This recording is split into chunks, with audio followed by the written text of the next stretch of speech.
ಲೋಕಸಭೆ ಚುನಾವಣೆಯಲ್ಲಿ ಕುಪೇಂದ್ರ ರೆಡ್ಡಿ ಗೆಲುವಿಗೆ ಕಸರತ್ತು ನಡೀತಾ ಇದೆ. ಎಲ್ಲರೂ ಆಸೆಯಿಂದಲೇ ಒಂದು ಗುರಿ ಇಟ್ಕೊಂಡು ಹೋಗ್ತೀವಿ.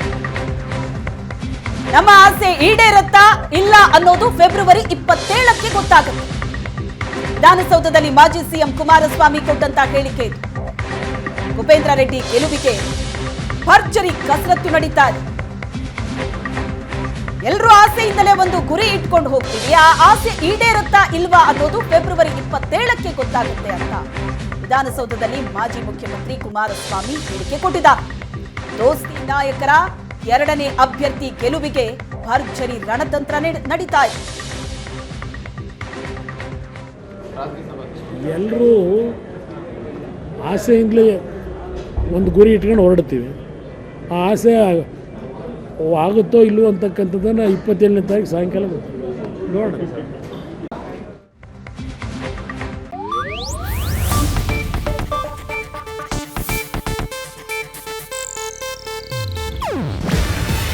ಇದು ಏಷ್ಯಾನೆಟ್ ನ್ಯೂಸ್ ನೆಟ್ವರ್ಕ್ ಪ್ರಸ್ತುತಿ.